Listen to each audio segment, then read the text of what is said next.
Welcome to the Steroids Podcast with your host, Dan the Bodybuilder from Thailand. Boom! Boom! Let's get started here. The Steroids Podcast is brought to you by Ultimate Guide to ROIDS, 109-page ebook by Dan the Bodybuilder from Thailand. Now, for the first time in bodybuilding history, you have someone with no corporate interests and no obligation to please anyone, not walking on eggshells to not offend. Ultimate Guide to ROIDS gives you the information, the whole truth, not a full truth and a half truth, full truth. Ultimate Guide to ROIDS gives you the keys to the Lamborghini, gives you the information, and lets you decide what to do with it. It's a crime this information has been suppressed this long. Now let's get on with the podcast. Okay, welcome back to another episode of the Steroids Podcast.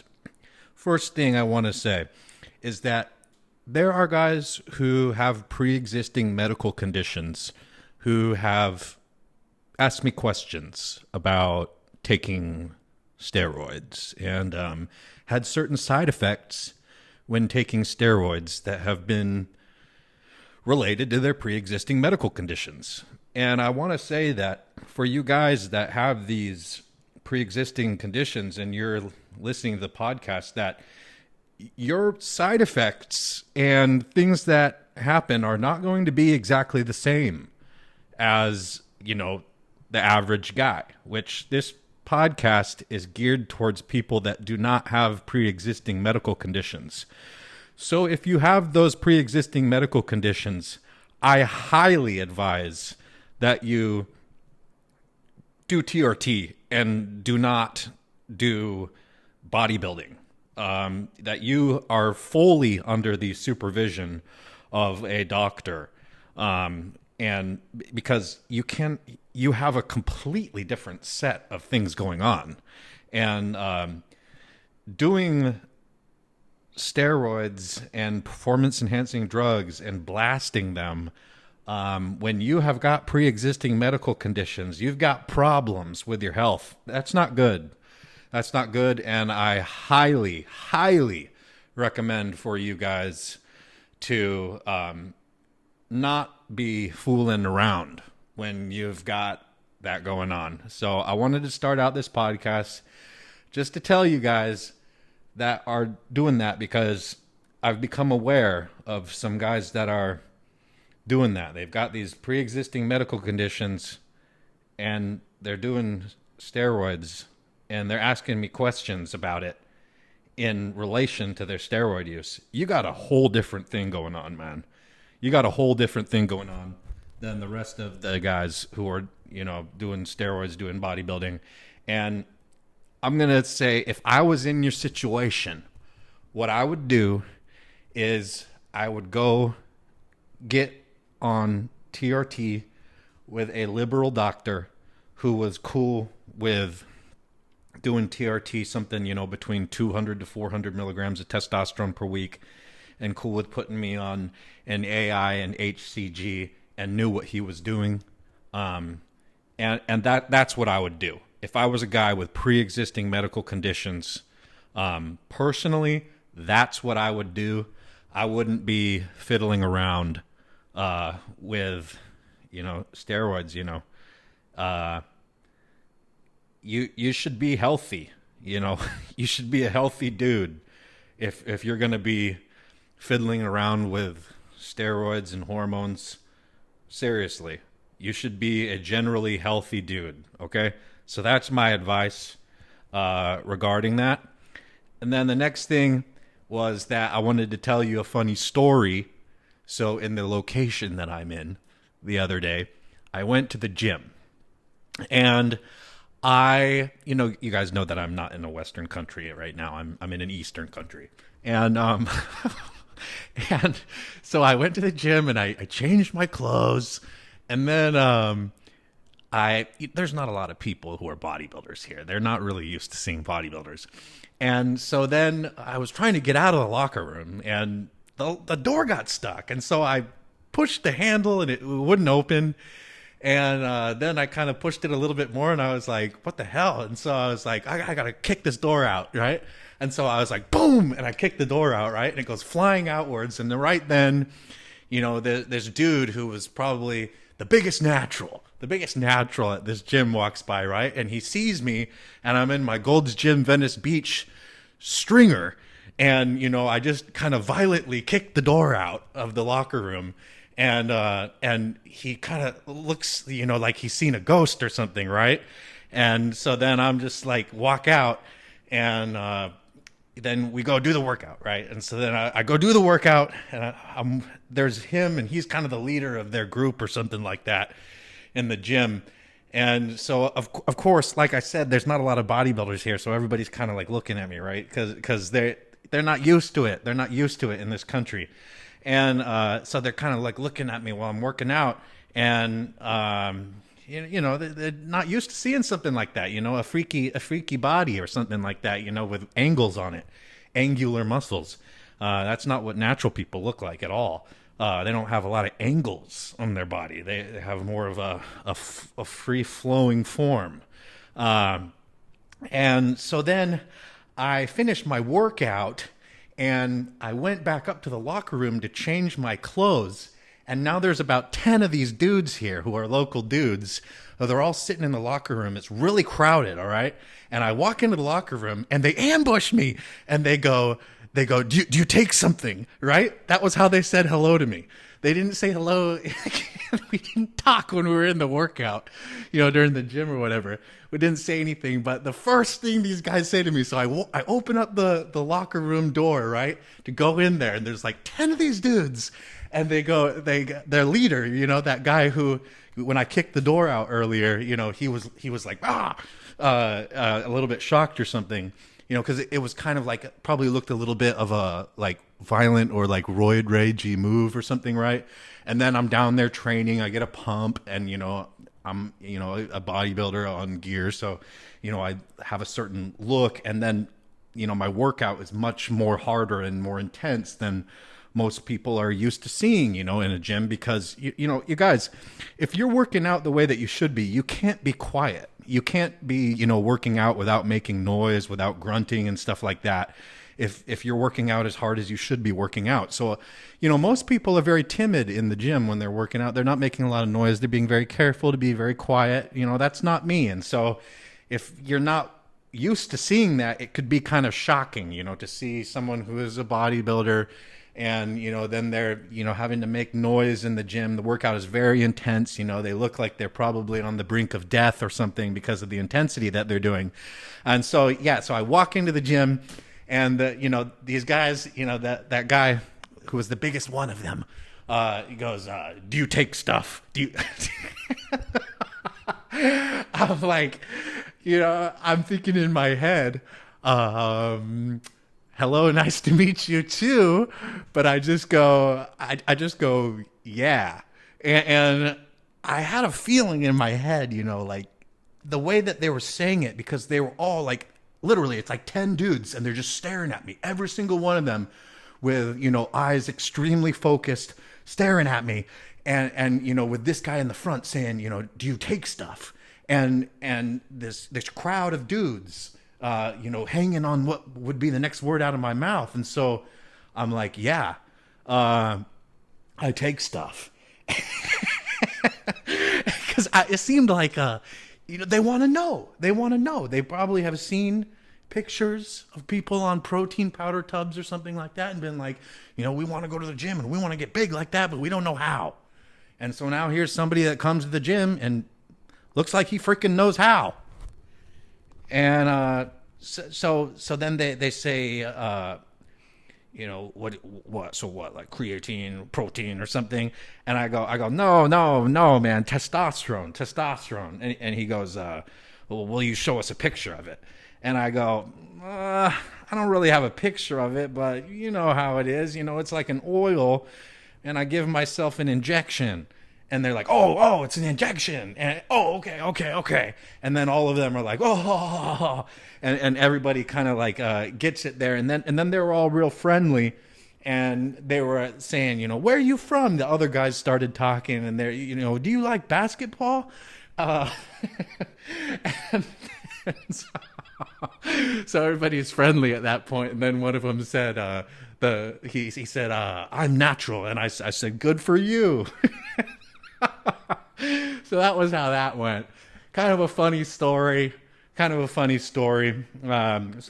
out the podcast today with, I've told you guys other stories about in the past, guys who have asked me, how do you get big, and said something like, 3 things: diet, training, steroids, and they look like they've seen a ghost.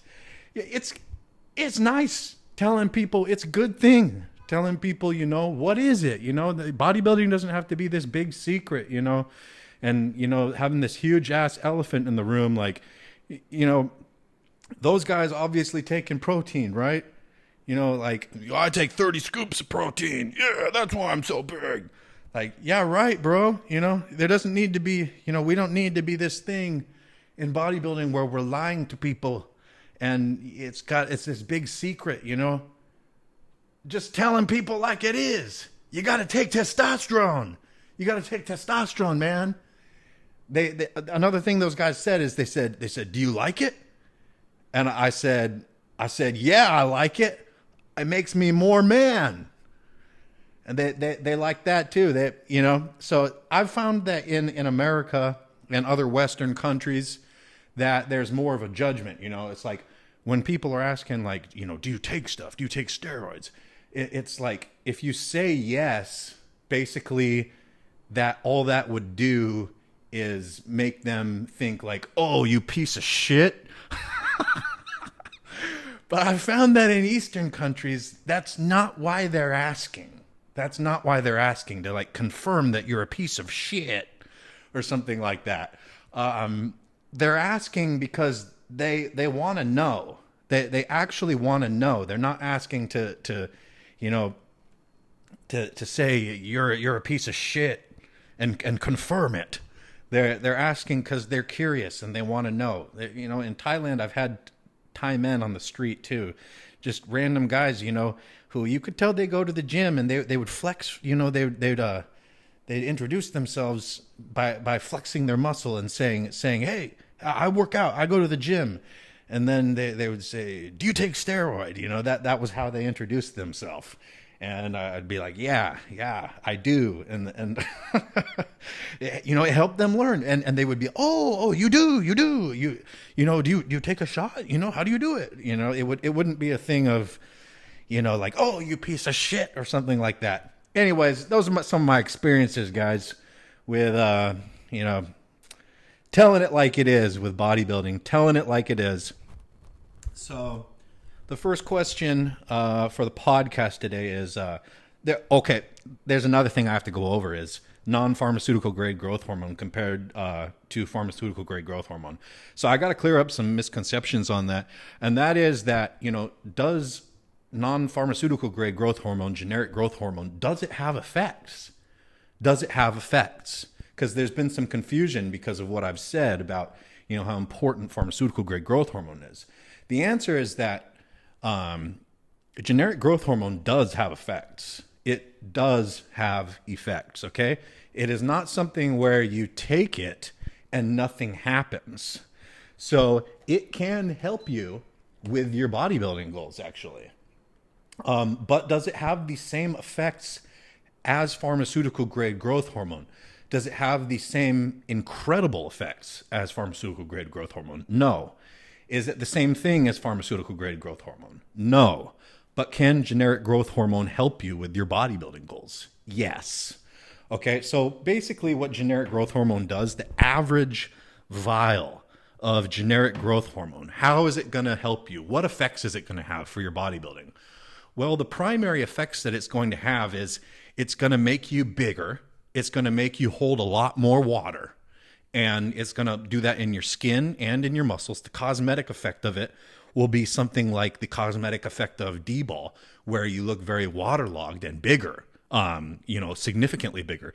It'll help you get stronger too, the generic growth hormone. but it's not going to be something that's going to, be like, melting your fat, shredding your fat without changing your diet, which is something that the pharmaceutical grade growth hormone does. And then another thing is that the pharmaceutical grade growth hormone really doesn't have, as long as you keep the dosage reasonable, below 6 IUs a day, it doesn't really have those waterlog in the skin effects. Actually, it can kind of help with the detail of the muscle. The water retention that it has is really in the muscle, not in the skin, in comparison to the water retention on the generic growth hormone is a very extremely in the skin water retention as well as in the muscle, but major skin bloating on the generic growth hormone. And then the muscle freakiness and cosmetic effect mainly of the pharmaceutical grade growth hormone is a much more densified, freaky look. In comparison to what you get on the generic. What is in the generic? No one freaking knows, guys. But here's one thing, is that the pharmaceutical grade growth hormone doesn't make you like so much hungrier. It makes you a little bit hungrier, but it doesn't like have this maniacal effect the way that the generic does, which, most peptides are based on the hormone ghrelin, which is a stomach hormone that signals for your body to start the process of releasing natural human growth hormone. And, ghrelin gets released when your stomach is empty. So peptides like MK677 or, those CJC peptides, in GHRP peptides, those are all based on ghrelin and, tricking the body into thinking there's ghrelin, the hunger hormone, and then, you produce growth hormone. And those peptides, when you take them, the primary effect that you notice is just an astronomical appetite, okay? And that's also the primary effect that you feel when you take, generic growth hormone is incredible bloating, incredible body uptake of water, combined with astronomical appetite. And they can help you, generic growth hormone can definitely help you get bigger and definitely help you get stronger, But the muscle gains from it once you get off of it are really just not that impressive. It's mostly like putting in a lot of water into the body. And, it's not going to help you, the generic growth hormone. It's not going to be like shredding fat and making you look detailed and freaky, the way that the pharmaceutical grade growth hormone does. And so that's, the way that I would compare, the disappointment of taking generic growth hormone in comparison to pharmaceutical grade growth hormone is like your first cycle and taking 500 tests and being like, oh, I thought, 500 tests was going to be this big freaky experience. And, I was going to be on steroids and it was going to be like, my body is just becoming this steroid muscle machine, fat burning muscle building machine. And, but then, taking 500 milligrams for your first cycle and being like, what, that was not that impressive. It had some effects. Yeah. Had some results, but, that was not what I was expecting. And I feel disappointed about, the end result of doing that. That's pretty comparable to what taking generic growth hormone is like. Whereas the effect of taking pharmaceutical grade growth hormone and doing cycles with that is like, damn, this stuff freaking works. This stuff is sick. So, which would be more like, taking 1,000 milligrams of testosterone for your first cycle or something, or taking, 500 milligrams of test per week with 100 milligrams of anadrol per day or something, that kind of effect, where you'd be like, damn, my first cycle was fucking sick. The gains that I made were insane. That's more like what I'm talking about with, the difference between, disappointing 500 milligram of testosterone per week first cycle would be disappointing, generic growth hormone use. And just like, yeah, it has effects. It definitely has effects, but are they the effects that you were looking for? No. And then another thing is that you see these like pro bodybuilders or like amateur bodybuilders saying like, I use generic growth hormone and it's real, it's tested, it's real. But you know what? That's just recycling the scam of, I take Muscletech, Nitrotech, and Celltech. Look, I'm holding the box. I'm holding the tub. This is what I use. This is how I got big. And then, a pro bodybuilder or amateur bodybuilder or whatever, being like, no, I use generic growth hormone, nice sponsor, bro. Nice sponsor. This is how I got big. The generic growth hormone. How gullible are you, man? How gullible are you? I thought you learned after Muscletech that was some bullshit, man. Just because some guy says that he uses something doesn't mean that that's what's going on. That's not what they're using. If they're your heroes, the guys that you look up to, the guys that you want to look like, the guys you want to be like, if they're using growth hormone and they're having sick results with it, they're not using generic growth hormone. That's what I'm trying to tell you guys. I'm not telling you this because, I have some kind of vested interest in it, and I want you to only use pharmaceutical grade growth hormone for my benefit, because it's definitely not for my benefit. And, I've used, over 1,000 IUs of generic growth hormone in my bodybuilding, from various different brands. And I've used various different brands of pharmaceutical grade growth hormone, you guys. I've really experienced with it, and had lots of guys that I do coaching with that have used both kinds, and guys that I know in real life that use both kinds. And I'm not trying to give you information here, how I say generic growth hormone is no good. It's better to just not spend your money on it, and just only use pharmaceutical grade. I'm not saying that just because I want to say it or something. I'm saying that because, it's definitely the way to go. But, guys have got to learn for themselves, So if you really do want to try it out, go ahead and try it out. I'm not saying you can't try it out or something, or you're insane if you try it out. Because like I said, I've used like 1,000 IUs of it total in my life. And it's something that, I'm like, this stuff is shit, like I don't want to put that in me, and I don't want to spend my money on that crap. That's the way that I feel now. But if you want to do it, no judgment from me, man. Cause sometimes you got to experience stuff for yourself. And not take somebody else's word from it. I mean, I certainly did. I certainly needed to, experience this stuff for myself and not take, other people's word for it, or things that I'd read for it, or people, stuff that people have told me. But yeah, that's my, I wanted to clear up some of the information that has been said about generic growth hormone, and just, let you know that, if you got to use it, if you got to see what it does for yourself, absolutely. I have no problem with that, because some of these guys, they may feel self-conscious or something about it when they're talking about me, but there is no judgment from me. There is no judgment from me. I've used a bunch of it too. Do I still use it? Would I ever buy it again? No. Would it matter if it was tested by some dude who, says it's tested and it's 100% real, and these amateur bodybuilders say they use it, so it's good stuff.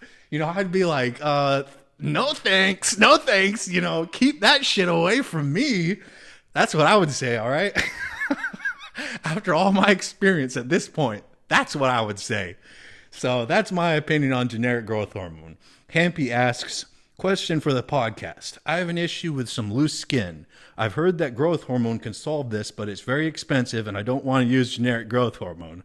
Damn, that was in the right vein there. Is there any other supplement that can help with this problem? Not really. Loose skin goes with time, though. If for these guys that lose weight, it's like the first 6 months after they lose massive amounts of weight.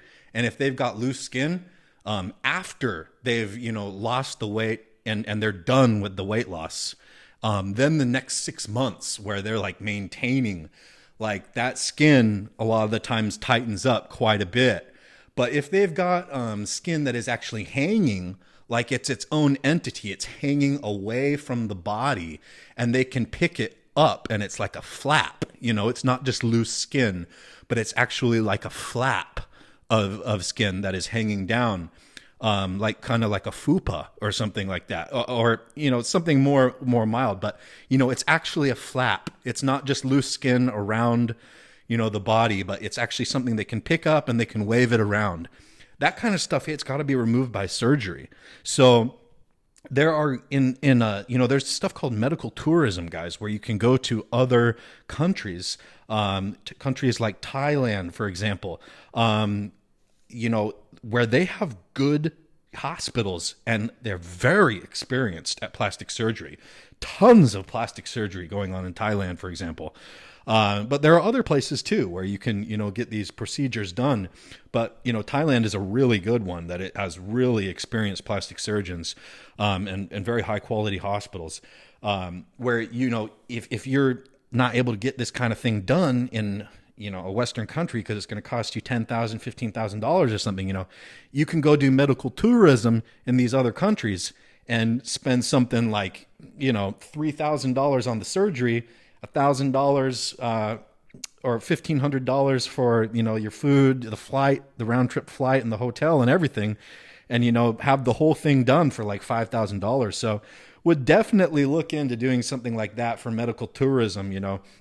If that's what you think you need to get done, and you're thinking like, I can't afford this in a Western country. Medical tourism is a real thing. And looking at some of these countries that, are, more poor, but have a really flourishing medical tourism industry, you can get a really good deal and a really good procedure done with that. Same thing with these guys that have gyno and they need gyno surgery. You can go get that done in Thailand for, $5,000 or less. And, and I'm talking about, all included with the trip, the hotel, the food you're going to need, everything, and the surgery. So this can be a way to get these things done, these kind of things. But as far as like supplements that will make your skin go back, no, but if you just have this loose skin that's still hanging around the body, and it's got stretch marks on it, but it's not a flap, like a fupa type of flap, then, 6 months, you're going to, after you've finished losing weight, you're going to notice, some significant tightening of that skin, because it has elastic properties. But then, it does kind of continue tightening for a lot of these guys, for several years actually. But if you're looking for major changes, where you're having a major change from going to loose or a flap, and then it being like tight, like looking normal looking, then, you're looking at surgery, and so a lot of South American countries are really good at this too. They're really good at plastic surgery. I don't know if you guys know this, but plastic surgery is very popular in South America. A lot of these girls with these butts that look like cement or whatever, it's like every girl in South America has butt injections. You guys, they all have these butt injections. There's many words for what is injected, but a lot of it is hyaluronic acid or Botox, various forms of it. They call it synthol too. But these site enhancement things, and you go, these girls go get their butts filled up. Every few months, go back to plastic surgery, get some liposuction, and they get their butt filled up with synthol. This is very normal and very common in South America. I remember, I think it was that it was like one of these models, or one of these actresses, Latina actresses in America, said something about, it might have been that Sofia Vergara person or whatever her name is. But I think she said something like, without an ass in South America, you are nothing. You are nothing. And they believe that, that's that in their culture. So that's why, if you go there, you're going to even see, these just absurd asses that look like cement, and even the old women will have them, women that are like 60 years old walking around with these huge asses sticking off the back of their ass. And it's definitely not real, especially once you get an eye for it. If you don't know that this type of thing is happening, it could probably surprise you. And you might be like, whoa, they all have these huge asses, but that's not the case. All right. The next question is from Parvinder, who asks, I recently saw a latest episode of Joesthetics from Instagram taking only TRT dosage, but I also listened to all your podcasts and you said stuff like that isn't true at all. What is your opinion about that statement of Joe? Yeah, it's not correct. It's not right. You look at that body. That's a walking pharmacy, bro. That is a walking pharmacy. You look at that body, that is a drug body. You look at the way that he trains. You look at the way that he eats. It's not fun. I'm going to tell you one thing. It's not fun to maintain a body like that. He looks amazing. Okay. He looks amazing. He's shredded and he has tremendous shape and he has tremendous structure. Okay. Let's get that out of the way first, is that guy looks sick. But maintaining a body like that is not fun. It doesn't feel good. And usually guys that do that have to use stimulants. You guys have to use stimulants in order to maintain that. It's not healthy, maintaining a body like that. You're a walking pharmacy.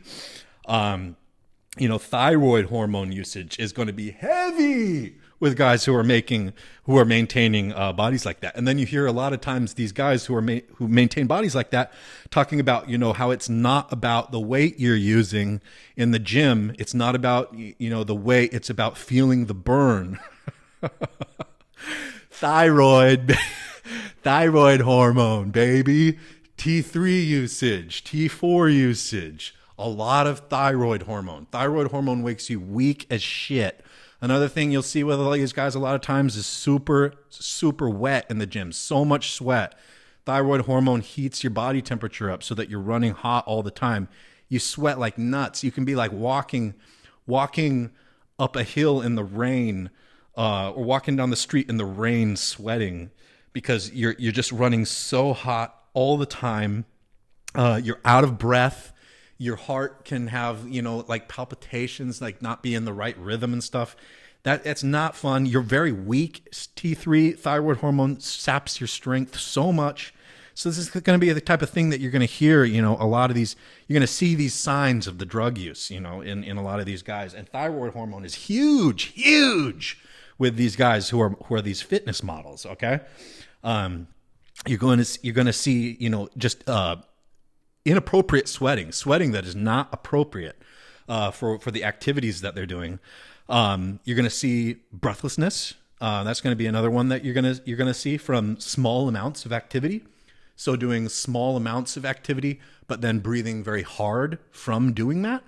And then another one that you're going to see is, not lifting a lot of weight and being like, they keep on talking about, it's not important to lift heavy and he's really lifting light, like not doing much at all. And that's because they can't do more. Their strength is completely sapped from taking thyroid hormone. So, then, like, what do? You go into the gym and you do the best you can, you feel the burn because you just cannot do more, at least not, more than 1 or 2 sets at the beginning of your workout. So as far as also, with getting a physique like that, you guys, they're not using a lot of testosterone. They're using anywhere from like 1 milliliter of testosterone per week, like 200 milligrams, up to like 700 milligrams of testosterone per week, in that range. You can't look at these people and tell their exact cycles, but you can give ballpark dosages and compounds of what they are using, or of what generally is used to get that look. So, you're talking 200 to 700 milligrams of testosterone. A lot of these guys use metformin as well to make it so that they can, eat more without absorbing the calories. Growth hormone is huge. Growth hormone is huge with fitness models. Huge. And it has a certain effect on the skin that, after you've got the eye for it and you can look at it and say, yeah, I see the growth hormone.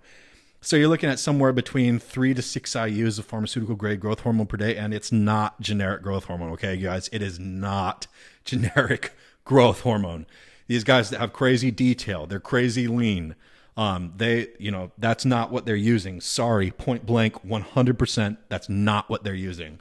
And that's why I say things like this. You want to have these freaky detailed, melts your fat off your body, look without water retention and stuff. And then have this full look like you're pumped all day, with these square muscles that are big from the inside out, very full and 3D looking, without water retention and shit like this. That's pharmaceutical grade growth hormone, usually from a pen.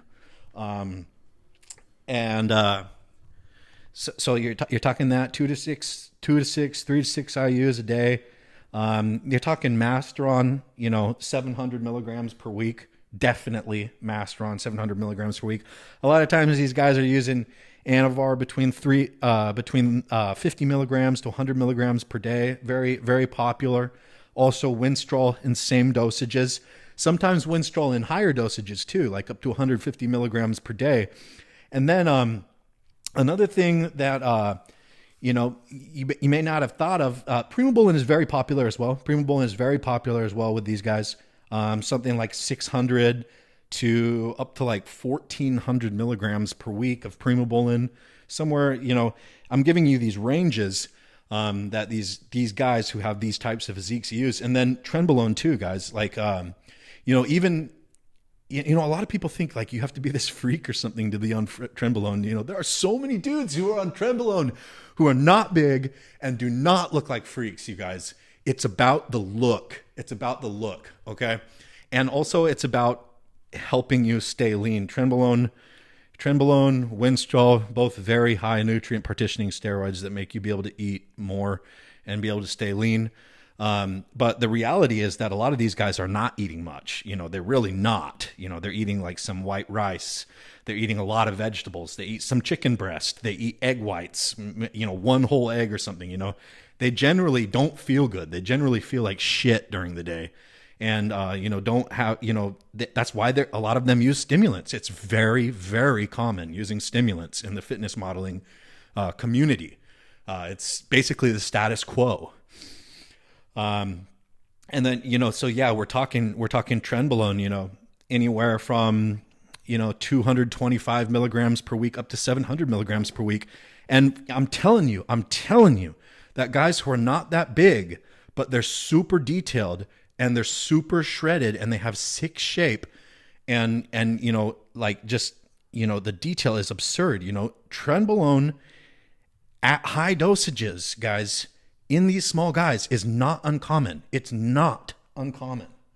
700 milligrams per week. It's not uncommon.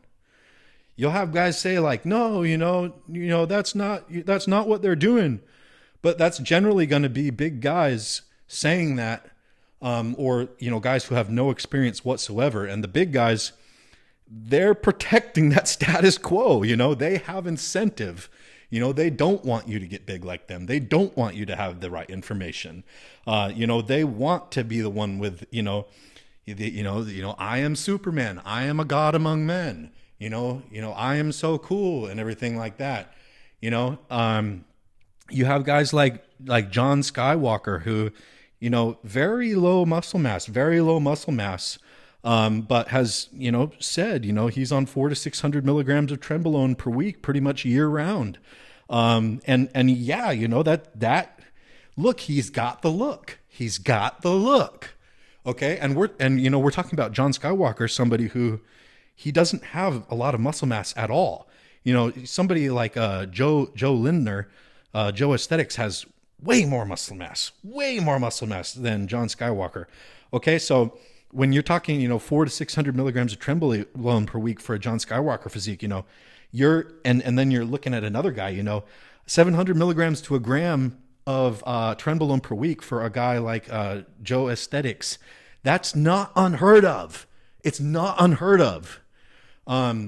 Is it something that you should be doing? No, it's not. But this is what I'm telling you is that walking pharmacy. Is that really the kind of life that you want to live? Bodybuilding can be such a death cult. All right. And the next question is from Max.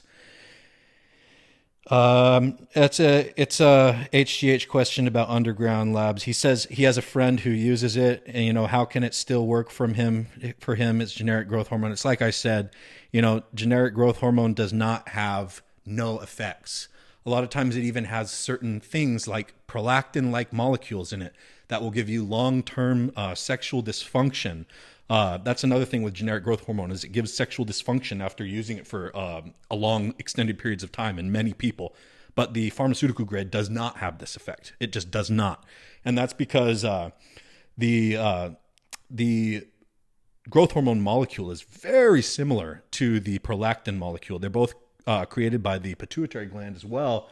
And so if there's any impurities at all, a lot of times it can hook up to the prolactin receptors, prolactin-like molecules in that generic growth hormone, and causes some receptor downregulations, and can really give you shitty sexual dysfunction for like 2 months after you stop using it.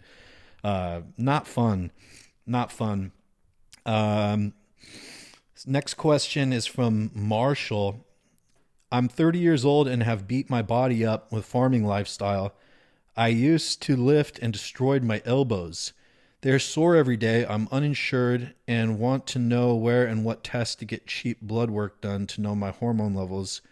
After I know what my levels are, I'd like to get insurance to get HRT because I have a feeling my test is low. Any advice on this topic and what blood tests and where to get blood tests would be awesome. Okay, yeah, so there's that website called myprivatemdlabs.com where you can just order blood work. And then they contract out to labs all over Western countries, the United States, Australia, England. And so if you live, in a relatively large city or near one, you can go to one of the labs that they contract out to, and that lab will take your blood, and then you'll get back online, and the private MD Labs place will email you the results of your test, and that costs something in the range of like $100 to go do that. And then it's just private, with that company and your email. You don't have to get a prescription or anything like that, or notify anyone or any person or organization that you've got the blood test. It's very private. So that's how you can do that. With you and your elbow pain, that's not the testosterone levels causing your elbow pain, okay? What happens is you develop adhesions and scar tissue from working between your muscle fibers, okay? And so like a lot of times guys that think they have tendonitis or they have, old injuries that will not go away. And a lot of times they'll actually feel them in the joints. And a lot of times it's referred pain from muscle tissue. So one thing you guys have got to know is that Western doctors are trained to treat structural injuries. They're not trained to treat soft tissue injuries. And so their solutions to your problems when you have injuries a lot of times will be giving you medications, and they're not going to fix the root cause of the injury.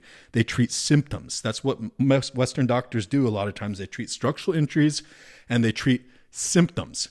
And, so if you've got something that goes outside of that, that they're not going to be able to help you.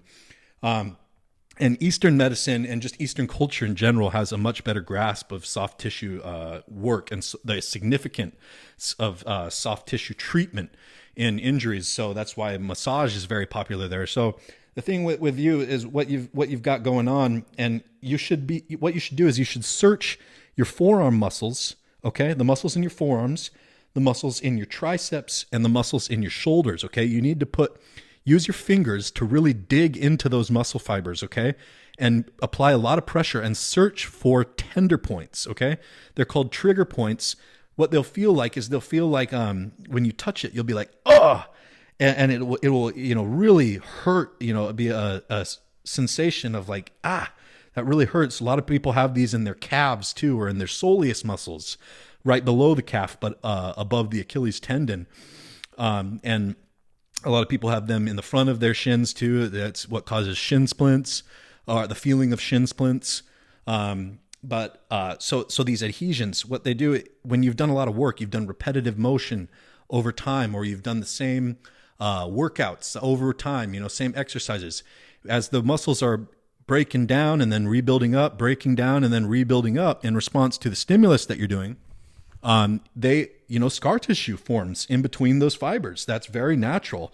And when that scar tissue forms in between those fibers, they're not able to slide past each other anymore normally.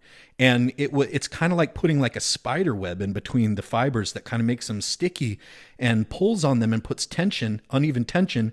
And then that tension makes the muscles not be able to relax and contract, especially relax, normally, which then puts pressure on nerves nearby. It puts pressure on tendons that attach to joints, which then inflames the tendons, gives you tendonitis, pulls the joint slightly out of alignment, causes all sorts of problems. And so if you go to the doctor, a lot of times they'll try to treat you by saying, oh, you have tendonitis. But, your tendonitis is because you have you have this scar tissue, these adhesions in between your muscle fibers. So you have to dig in with your fingers, dig into your muscles. If you feel it in a joint, then you've got to do it on both sides. So for example, your elbow, you've got to do it in your forearm, you got to do it in your elbow and your shoulder, and you got to dig all over the place and try to find these sensitive points. And when you find them, you have to apply extreme pressure,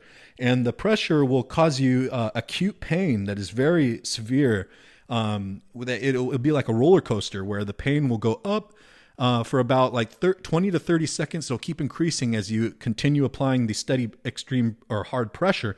And then it will then begin to reside as the muscle then relaxes and yields to the treatment that you're giving it.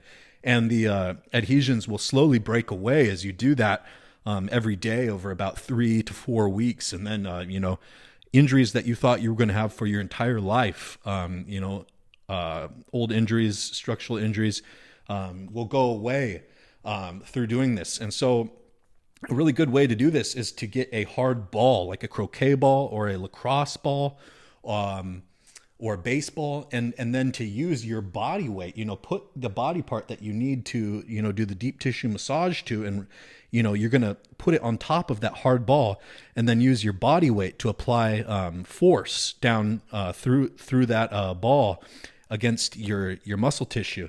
And then you're going to roll around on top of it. You can do it on your back, you can do it on your arms if you're on your side or your shoulder, etc. And you're going to use that to apply the pressure to these tender points and go through these therapies. And this is life-changing. It's life-changing, you guys. There is no way that I could do bodybuilding without doing this as a daily treatment to myself. So this is something I do daily to myself, or else I'd be in chronic pain. So this is also what pro athletes do. You've got these pro athletes, doing soft tissue work, but amateur athletes a lot of times don't do this. But it's very essential in breaking up, chronic pain in your life. And like I said, me personally, if I wasn't doing this kind of soft tissue work on a daily basis, I would definitely not be able to go to the gym anymore and definitely not be able to do bodybuilding. So that's how important it is. Okay, the next question is from Marcus. He says, "Hey Dan, new listener from Sweden. Love the show. Only podcast I've listened to since I found it. Need some advice on my planned cycle. This shit is exactly what I needed. Been doing calisthenics as a 6'6" dude for 1 year, and also a lot of fake Athlete X type training for 2 years, which helps since I've had surgeries on both knees, labrum issues, Titsie's syndrome after falling 7 feet from a container on my icy ass, winged scapula, and scoliosis, which has gotten better these last few months. I've had some breaks because of shoulder and motivation drug issues as a natural.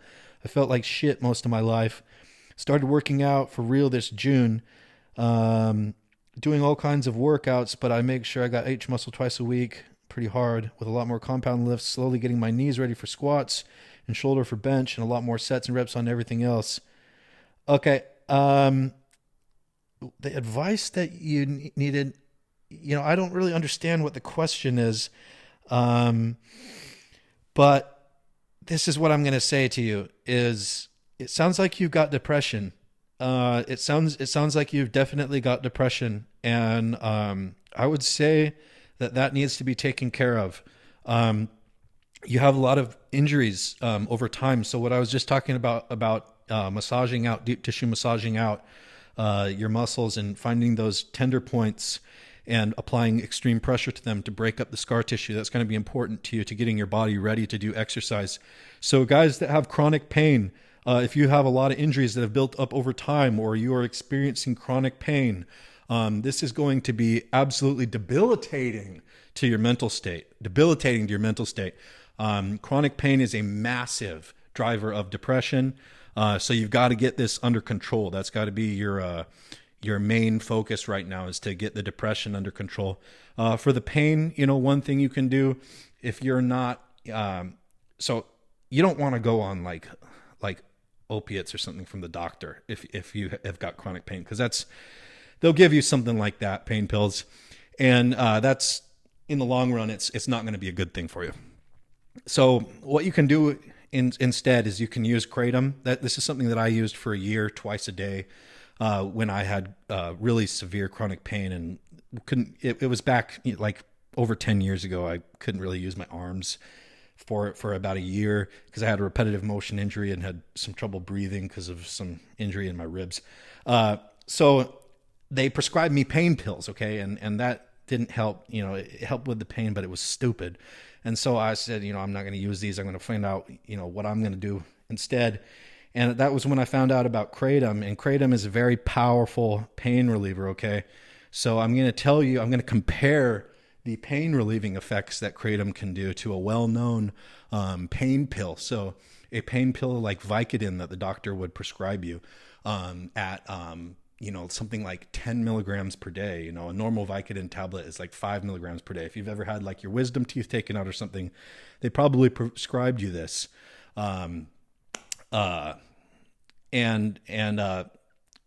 So the pain killing effects of Kratom, 1 tablespoon or 10 grams of Kratom powder mixed in unsweetened applesauce, or an apple that has been blended into a pulp and then mixed with that and letting it sit in there for 20 minutes. The acids from the apple helps to activate the psychoactive compounds in the Kratom powder. Has similar pain relief properties to about 10 milligrams of Vicodin. So the pain relieving properties of Kratom are absolutely immense. Not in the same league as something like Tylenol or ibuprofen. And then on top of that, the addictive properties of Kratom are more like coffee, okay? So if you take Kratom every day and you stop cold turkey, you will feel like shit for about 24 to 36 hours. The same as if you drink coffee throughout the day, every day, and then you stop cold turkey, you will feel like shit for 24, 36, 48 hours. And then, by the third day, you feel like whatever, maybe you have a little cold or something, you kind of feel like that. And by the 4th, 5th day, you're pretty much back to normal. So that's what, using Kratom consistently and then not using it feels like. Another way to limit the tolerance is to use a different strain each day. Kratom is kind of like, it's a plant, it's a leaf that comes from Southeast Asia. And the leaf is ground up into a powder, and then you eat the powder. And it's kind of like, how cannabis has different strains, different breeds, and each one has slightly different psychoactive components to it. It's the same thing with the Kratom. So if you rotate a different strain each day, then you don't get, you're getting different psychoactive compounds each day a little bit, and you don't get quite as bad of a tolerance. But, another thing with the Kratom is that it doesn't suppress your breathing like traditional pain pills do too. So it's far less dangerous. So that's what I think about the pain. And then the other thing is that the Kratom has heavy antidepressant effects too. So with you, man, I think that you need to get your depression under control. Another thing is that there's a big stigma against SSRIs, and yes, SSRIs are not good if you don't need them, but they can help you dig yourself out of a hole. So if you do need to take SSRIs, because if you've got severe depression, you have to do what it takes to get out of that depression. And if you can't do it without, if you're trying other things and it's not working, then I do think that an SSRI would be appropriate. because that is, depression is completely life debilitating. And, in order to live your life, you have to get rid of that. So hope, Marcus, that you are feeling better soon. Okay, next question is from Castaneda. Question for the podcast. What are the pros and cons milligram per milligram of Arimidex versus Letrozole, since they both do the same thing? If I needed to take 2.5 milligrams of Arimidex per day to control my estrogen on cycle, would one tab of 2.5 milligrams of Letrozole be better, and why? They are pretty similar as far as milligram per milligram strength. 2.5 milligrams, which would be 2.5 tablets of, normal Arimidex, is comparably strong to Letrozole, 2.5 milligrams, which is only 1 tablet of Letrozole. But the overall estrogen coverage of Letrozole is stronger than that of Arimidex. It's just more potent. The overall coverage and the overall estrogen suppressive effects of Letrozole are more complete than the overall coverage and suppression effects of Arimidex. I would recommend, if you're a guy who, creates estrogen at a normal level, if you're a guy that, you take 1,000 milligrams of testosterone per week, and, if you can take 3, 4, or even 5 milligrams of Arimidex per week, tablets, and that solves it. You don't have any estrogen issues as long as you're doing that. Then I would say to keep doing that and to not use Letrozole. But on the other hand, if you're someone who is extremely estrogen sensitive and you are always, you're feeling like, man, when I run high testosterone, it's a mess. I just can't do it. The estrogen control is just, insane. I can't do it. Using Letrozole in that case is going to be your golden ticket to be able to use high testosterone. Okay. So for me, I definitely would not be able to use 1,000 milligrams of testosterone per week or 1,500 milligrams of testosterone per week if Letrozole didn't exist. I just wouldn't be able to get the estrogen coverage from anti-estrogens like exemestane or Arimidex that I can get from Letrozole, because it has more complete coverage. It's just more complete. It's more effective.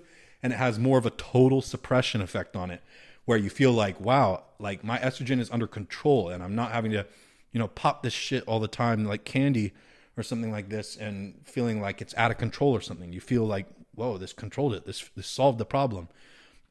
So I would definitely say that, it depends. It completely depends on what type of person you are. What is your physiology?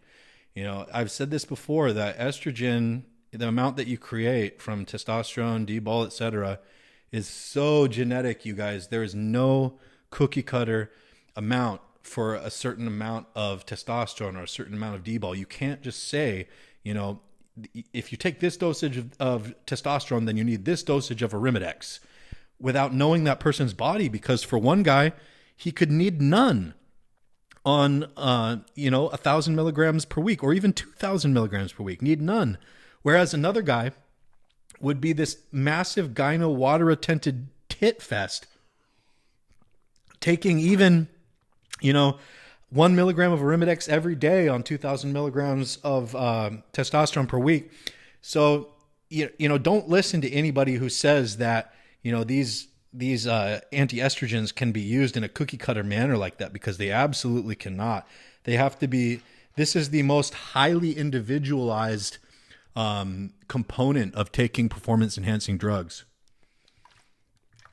So, like I said, if you're highly estrogen sensitive, consider using Letrozole, because it is way more potent than Arimidex or exemestane. But if you are not, then it's going to be overkill, because it's so potent, okay, the Letrozole, and it's going to crash your estrogen and make it, hard to have a normal estrogen level for you. Okay, the next question is from James, and he asks, hey Dan, can women take Yohimbine for weight loss? Mine is actively working out, but the options for women seem slim. If considered Anavar or Clenbuterol, please advise. Yeah. Yohimbine, absolutely. There's no hormonal effects of Yohimbine. It's a stimulant, so it's similar to, there's these fat loss agents like ephedra, ephedrine, clenbuterol, albuterol, Yohimbine, and they're all stimulants. They all activate what's called adrenergic receptors that make it so that when those receptors get activated, fat cells release their stored fat lipids into the bloodstream. The thing with Yohimbine is that in order to make it work for fat loss, is you've got to take it on a fasted stomach. You've got to be fasted when you take it. You can't have any food in you. You especially can't have any insulin in you. The time to take Yohimbine is when you first wake up and then to go do cardio. So it hits your bloodstream very fast after you take it, like 15 minutes, 10, 15, 20 minutes. So if you wake up, you take the Yohimbine, and you've got to take a big dosage too. The minimum dosage that's effective for fat loss, to see real results is 10 milligrams. Going up to like 20, 24 milligrams. But I do not recommend that as a starting point unless you've assessed your tolerance, because it can drop your blood pressure and make you feel like you're going to pass out. So you need to probably start with like 5 milligrams the first time. And then, if that's fine, move up to 10 milligrams the next time. And then slowly titrate your way up to using something like 20 milligrams or so, which would be the optimal dosage for fat loss. And then it has an acute effect, okay? And so if you eat anything with Yohimbine, it will neutralize the fat burning effects, okay? So you can't eat until after you've used it and done your cardio. So you wake up in the morning, because the effects of insulin neutralize its effect on the adrenergic receptor activation. So you wake up, you take your Yohimbine, preferably 10 milligrams to 20 milligrams, empty stomach, and then you go do fasted, low intensity, steady state cardio. So something like going for a walk, like walking the dog for 45 minutes to an hour. Or another thing that you could do would be riding a bike, something like that. Okay. It's not something where, you're using muscle power to get you going. You're getting your heart rate going, you're getting your breathing going, but you're not using muscle power. Okay. This is a nutrient partitioning activity, and it wants to use fatty acids. Okay. The body's preference for that kind of activity is fatty acids, not carbohydrates, which is what higher intensity exercise does, which then if you're fasted, how do you get carbohydrates? Well, the liver has to then do gluconeogenesis by, what happens is you break down muscle tissue to get the protein from the muscle tissue, and then the liver then does gluconeogenesis to transform that protein into a carbohydrate in order to get the energy for that. So that's an anti-nutrient partitioning exercise. So the reason why you do the low intensity steady state cardio when you're fasted is because it's a nutrient partitioning exercise. The preferred fuel is fatty acids. So that's the thing with Yohimbine. That's the way to use it. The other thing that's good for women, yes, absolutely, is Clenbuterol, because that one, Clenbuterol is a very effective supplement for fat burning. It's used in the UK at 20 to 40 micrograms per day for asthma instead of albuterol, like the inhaler that we use in America.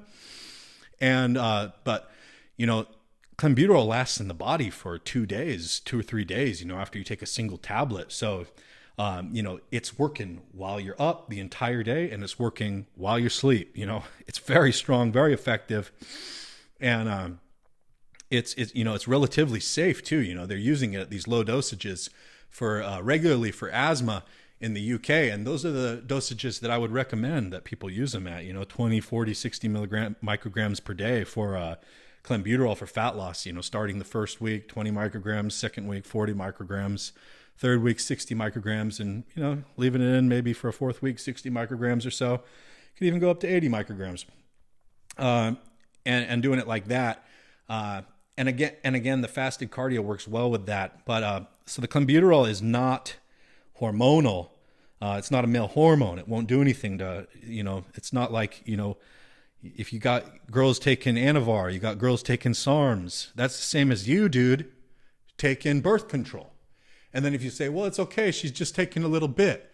That's like you, dude, saying, it's okay, I'm just taking a little bit of my wife's birth control. I'm just taking a little bit. It's going to be okay. It's going to be good for me. Man, that's stupid. Don't give girls male hormones. That's insane. So think about that. Think about that. It's going to be okay. I'm just using a little bit of my wife's birth control steroids. What the fuck? So Clenbuterol is great. It reduces water retention a little bit. It's a super potent fat burner, and it increases their strength a little bit too. So it's a very good performance-enhancing drug for a woman. If you would like your questions to be answered on the Steroids podcast, go to steroidspodcast.com and leave a comment with your questions, or email or private message steroidspodcast@gmail.com or steroidspodcast on Instagram. Until next time.